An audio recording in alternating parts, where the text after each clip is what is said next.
Oke, sesuai yang aku bikin kuesioner di Instagram, aku pengen bikin konten tentang Q&A. Di sini aku udah nyaringin pertanyaan-pertanyaan dari kalian. Sebelumnya aku minta maaf kalau ada pertanyaan yang nggak kejawab, karena ada kurang lebih 200-an pertanyaan. Dan ada beberapa pertanyaan yang aku emang nggak bisa jawab, atau pertanyaannya gembar-gembar. Sama mungkin ada beberapa yang mungkin kurang pantas untuk ditanyain. Oke, kita langsung aja kita mulai dari pertanyaan yang singkat-singkat dulu, mungkin kayak tempat tanggal lahir. Aku lahir di Surabaya 27 April 2002. Agamaku apa? Agamaku Kristen. Lalu next, tinggi badan dan berat badan. Terakhir timbang itu beratku mungkin sekitar 60-61. Tinggiku terakhir ukur waktu SMA itu di 170-an. Lalu next question, alasan mendaki, padahal mendaki itu udah tahu capek, dan kenapa kok aku mau balik? Mungkin perumpamaannya kayak gini ya, kita semua itu pasti mau sukses, tapi nggak semua dari kita itu suka kerja. Ya sama ya, kayak menurutku kayak kita kalau wis berhasil menaklukkan satu gunung, berhasil lagi sampai puncak, kita kan pasti bangga gitu pernah nakluk gunung ini. Atau kita dapat kenangan-kenangan bareng teman-teman yang fun waktu di gunung, pengalaman dan pelajaran hidup waktu di gunung, kayak kita harus isa susah, kita harus survive di gunung itu ya apa caranya. Dan walaupun capek, kenapa aku masih mau balik? Karena menurutku worth it gitu loh. Dari capek sama apa yang aku dapat, experience yang aku dapat tuh worth it. Makanya kenapa aku membalik ke gunung lagi, mungkin alasanku kurang lebih kayak gitu. Next, hal yang nggak bisa dilupain waktu aku naik gunung. Apa ya? Yang paling aku nggak bisa lupa waktu aku naik gunung adalah kayak yang waktu kemarin dari Rinjani sih hampir kebakaran. Itu gara-gara kita salah pasang tabung gas dan udah dinyalain duluan. Itu jadi kayak apa ya, kalau kalian tahu flamethrower lah kayak gitu, itu nyala hampir 1 menitan dan baru akhirnya berhenti gara-gara gasnya dicabut. Dan itu api ini bener-bener gede sih, hampir setinggi setengahku gini lah tinggi dari lantai. Dan itu kayaknya bakalan nggak lupa sih aku. Next, latihan fisik sebelum naik gunung. Latihan fisik. Oke, to be honest, aku nggak ada latihan fisik yang spesifik kayak apa. Cuma kegiatan umum lah, kayak ya mungkin kalau cowok-cowok pasti ada yang suka futsal, bulu tangkis, atau olahraga biasa. Itu pun cuma kayak seminggu sekali atau seminggu 2 kali dan nggak terlalu aktif. Baru-barusan ini aktif. Tapi aku ngerasa apa ya? Fisik itu penting, cuma lebih penting lagi itu mental gitu. Fisiknya kalian boleh biasa-biasa atau fisiknya kalian, walaupun fisiknya kalian udah luar biasa pun, kalau mentalnya kalian down gara-gara lihat jalan nih kok kayak gak habis-habis, atau kalian takut jatuh, ngeliat ke bawah itu takut, kalian pasti jalannya malah jadi pelan-pelan. Itu sih kebanyakan bikin orang gak kuat di gunung sih, itu sih mental sih aku ngomong. Itu pribadi dari aku ya. Lalu kejadian serem waktu di gunung. Oke, dari 5 gunung yang aku pernah daki, cuma ada satu kejadian mistis yang aku pernah alamin, yaitu waktu di Bekel. Jadi di Bekel itu aku ada kayak jalan setengah jam, jalan malam sendirian, sekitar jam 8 malam, gara-gara kepisah dari Gandhi itu kayak jaraknya mungkin 15 menitan kepisahnya. Jadi aku setengah jam sebelum puncak itu kayak ada diikuti jejak kaki. Aku masih ingat jelas kejadian ini, kayak ya bener-bener kerasa ada sih ngikuti sih, ada kayak orang ngikuti, tapi di belakangku itu nggak ada rombongan, aku orang yang jalan terakhir ke puncak. Dan itu sih kejadian satu-satunya kejadian mistis yang pernah aku alamin di gunung, lainnya belum pernah. List gunung selanjutnya yang mau didaki, aku pribadi pingin naik ke Semeru, tapi kalau dari geng-geng santai ini pinginnya ke Slamet. Kan mereka semua udah pernah ke Semeru kecuali aku soalnya, jadi mereka pingin ke Slamet. Lalu gunung-gunung apa sih yang cocok untuk pemula? Kalau di di Jawa Timur ya, yang aku tahu ya, di Mojokerto itu ada Seven Summit Mojokerto, ada Pundak, Bekel, Penanggungan, Putuk Sewur atau gunung-gunung lainnya itu di sana itu gunungnya mungkin ketinggiannya mungkin sekitar 1500, 1700 dan kayak butuh waktu 3-4 jam lah untuk sampai ke puncak dari base camp. Menurutku itu cocok buat kalian yang masih pemula, pengen belajar-belajar naik gunung, pengen nyoba apa itu istilahnya HES atau pengen olahraga di gunung. Menurutku itu cocok karena ya itu nggak terlalu tinggi sama medannya nggak terlalu ekstrim menurutku.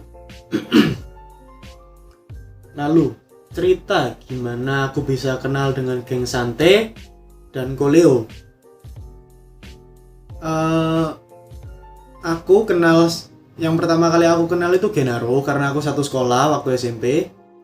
Nah, Genaro itu sepupunya Gandhi. Gandhi ini satu sekolah sama Vigo. Jadi waktu Genaro nongkrong sama Gandhi, aku diajak ketemu kenalan.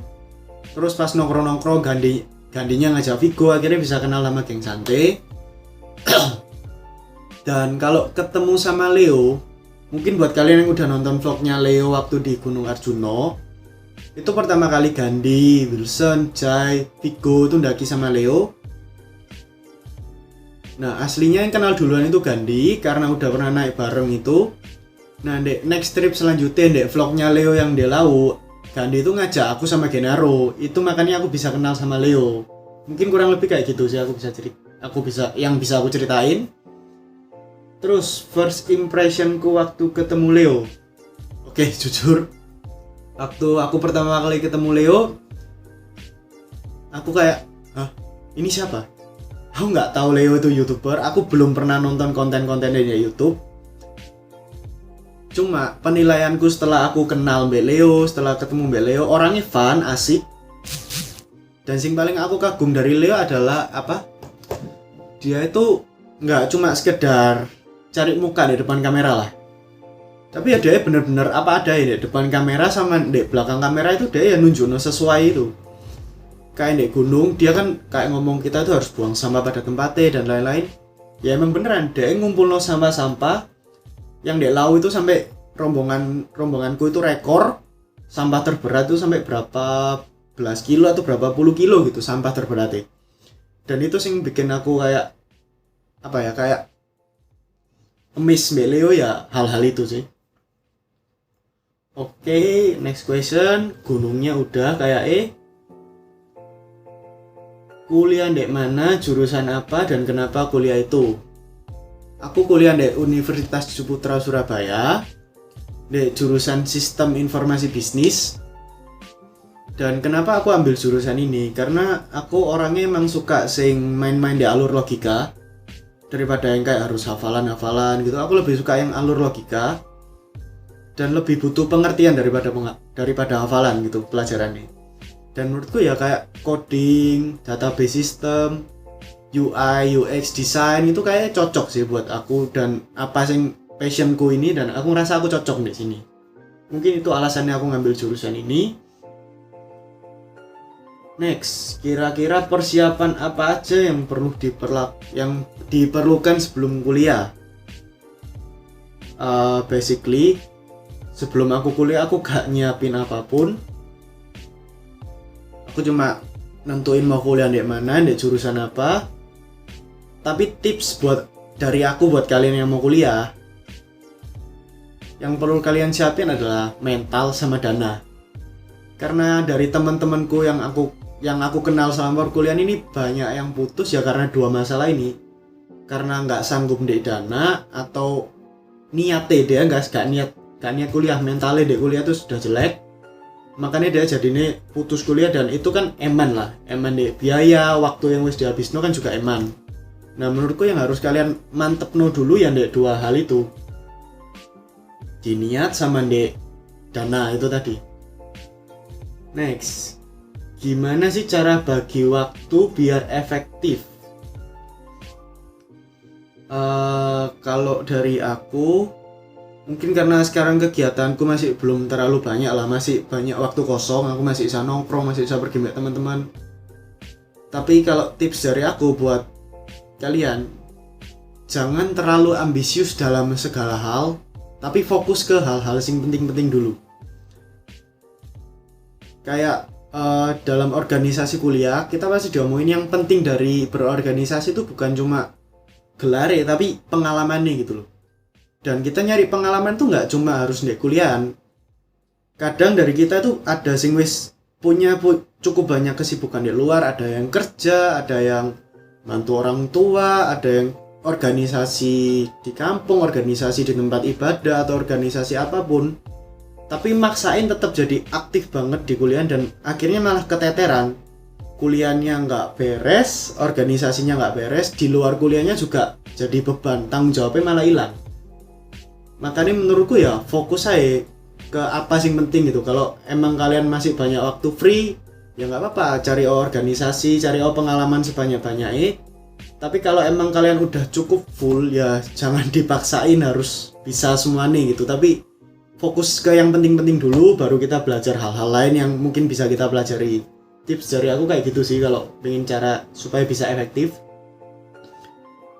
Lalu cita-cita. To be honest, aku sendiri nggak tahu cita-cita aku apa. Yang pasti aku nggak suka kerja kantoran yang udah dijadwal dari pagi sampai malam. Jadi aku belum bisa jawab cita-cita itu apa, tapi sisi positif aku kayak belum tahu cita-citaku yang fix itu apa.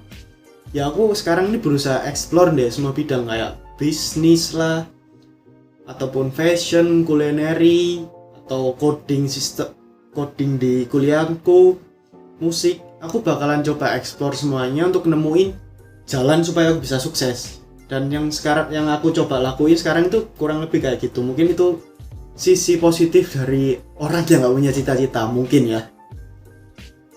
Next, tipe-tipe cewek. Ini pertanyaan paling banyak, tipe-tipe cewek. Aku belum pernah mikirin secara spesifik aku pingin cewek sing kayak apa.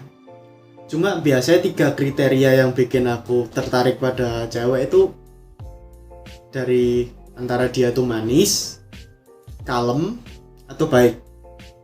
Ya 3 poin ini sih biasanya paling bikin aku bisa tertarik sama cewek, ya 3 ini. Next question. Kesibukan yang sekarang dilakuin. Sekarang ini masih fokus di kuliah sama sambil-sambil ya mungkin bikin vlog kayak gini, atau aku juga ada usaha durian. Dan mungkin next aku pengen explore bikin tempat nongkrong sendiri sih. Nah mungkin kesibukanku ke depan ya kurang lebih di itu aja. Kuliahku juga masih semester 3, masih panjang. Next, agak deep. Cara menghadapi orang yang toksik.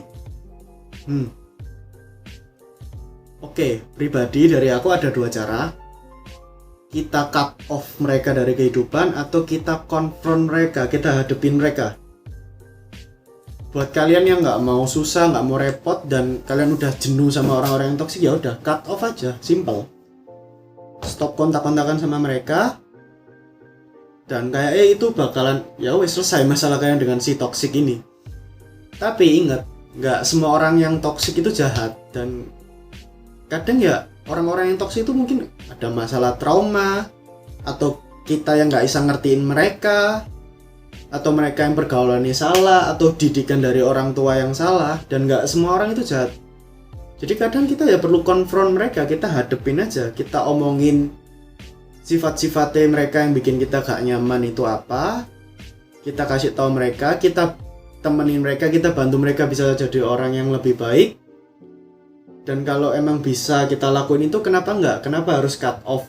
Kenapa harus sekedar cut off kalau kita bisa membantu orang jadi lebih baik? Mungkin secara pribadi dari aku kayak gitu caranya. Tips move on dari LDR. LDR itu apa? Buat kalian yang belum tahu, long distance relationship, bukan long distance. Apa ya LDR itu, aku lupa sih katanya. Long distance relationship yang ada di sini. Yang ditanyain mungkin cara move on. Aku belum pernah pacaran beda agama sih, jadi aku juga nggak tahu cara pastinya ya apa. Tapi mungkin yang aku bisa tangkap adalah ya move on mungkin cara move on ya sama kayak kita putus biasa, cuma ditambah kita bisa nemuin satu alasan kuat kenapa kita harus move on, yaitu kan ya beda agama sendiri. Ini kan bisa jadi batu sandungan buat kita dalam agama kita, bisa menjauhkan kita dengan Tuhan dan lain-lain. Mungkin hal ini sih bisa kita jadi penguat kita untuk ya harus move on. Memang jangan dipaksain kalau emang nggak membuat dua-duanya lebih baik. Mungkin kayak gitu. Oh, ini ada pertanyaan tentang gunung yang ketinggalan. Pernah ngalamin naik gunung sama teman yang egois nggak? Terus kalau pernah apa yang dilakuin? Oh, pernah itu waktu pertama kali naik gunung waktu SMA kelas 1. Apa yang tak lakuin, orangnya tak ikat, tak tendang, tak buang ke kawah. Ya enggak, bercanda. Pernah, dia itu menurutku egois, kayak masalah makanan atau dia jalan itu kayak mikirin diri sendiri. Dan apa yang tak lakuin waktu itu ya nggak ada, wis kita sabar-sabar aja ngadepi mereka di sana, wis turuti aja, ngalah lah, daripada ada tengkar, dari ada apa malah makin ribet. Tapi next time aku naik gunung, ya wis ojo naik lagi sama mereka, karena aku tahu aku gak cocok sama mereka. Aku cari teman-teman sing cocok aja. Mungkin dari pengalamanku itu sing tak lakuin. Lalu next question, lebih pilih naik gunung rame-rame atau cuma ber-6-8 orang? Pribadi aku nggak masalahin rame atau sepinya. Yang jadi masalah buat aku itu kalau aku naik sama orang sing aku nggak nyaman itu tadi sih, orang-orang sing aku nggak kenal. Jadi daripada aku naik berombongan besar 20-30 orang, mending aku cuma naik berempat, berlima, tapi sama teman-teman dekatku sing aku nyaman. Secara pribadi aku kayak gitu. Nah, mungkin ini last question. Ya, ini last question. Kalau kamu bisa merubah caramu dibesarkan dari kecil, apa yang pengen aku rubah? Jujur, pasti ya dalam didikan orang tua pasti ada suka dukai, ada hal-hal sing kadang orang tua sing salah lah, orang tua terlalu keras, orang tua emang gak ngertiin, egois dan lain, pasti ada. Cuma kalau ditanyain apa yang ingin aku rubah, jawabannya nggak ada. Karena kalau didikan orang tua aku dulu nggak seperti itu, belum tentu aku jadi orang yang seperti sekarang. Bisa jadi aku jadi orang yang lebih gak dewasa, lebih selfish, lebih manja ataupun apapun itu. Dan mungkin aku merasa didikan orang tua aku yang sekarang udah cukup baik, walaupun kadang keras, kadang nyakitin perasaan. Tapi aku merasa cukup puas dengan cara aku dibesarkan. Dan kalau ada yang pengen tak rubah, jawabannya nggak ada sih. Nah, mungkin itu dulu pertanyaan-pertanyaan yang bisa aku jawab. Kalau kalian masih ada pertanyaan yang belum aku jawab, mungkin kalian bisa tanyain lagi di kolom komentar. Mungkin aku bikin Q&A part 2 atau aku jawabin pertanyaan kalian di kolom komentar. Jadi so feel free to ask me. Dan tungguin aku di konten-konten selanjutnya ya. Thanks buat kalian yang watching. Jangan lupa komen, subscribe, dan kalau kalian baik hati ya share dong. Bye bye.